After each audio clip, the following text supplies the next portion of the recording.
Nicola Sturgeon has been condemned by one of her own MPs, who warned the SNP's campaign for independence had grown moribund. Kenny McCaskill, who served as a former Justice Secretary under Ms. Sturgeon's predecessor Alex Salmond, said the lack of preparation was not just negligent but criminal. The MP for East Lothian stressed it was time for a huge rally on an unprecedented scale to show support for Indy Ref 2. He warned the political case for another vote hadn't grown at the same pace as support for the SNP and independence itself. Mr. McCaskill added, even flagrant sins would be pardoned by some if progress was being made toward the Holy Grail. But instead, it's been moribundity that's prevailed, with the leadership doing little if anything to progress it. Underpinning all the discontent has been a growing despair at the failure of SNPHQ to prepare for Indy Ref 2.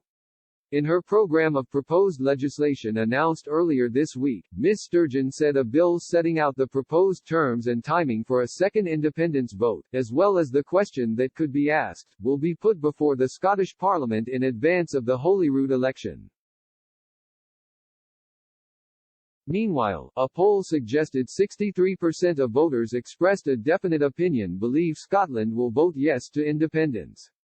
The panel-based poll of 1,011 people, conducted by Business for Scotland, also found 60% of voters expressing an opinion agree that a pro-independence majority at next year's Holyrood election has the right to call an independence referendum.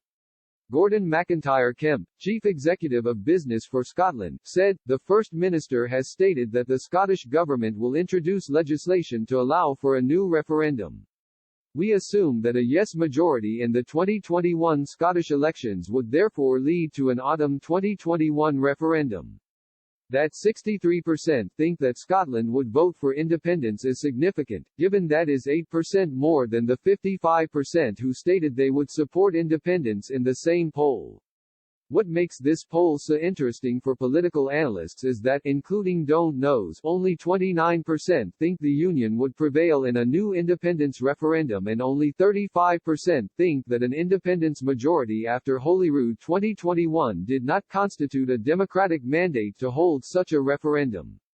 Looking beneath the headline figures, this poll actually suggests that support for the Union, and faith that the Union will survive such a referendum, has hit rock bottom and is now a minority position.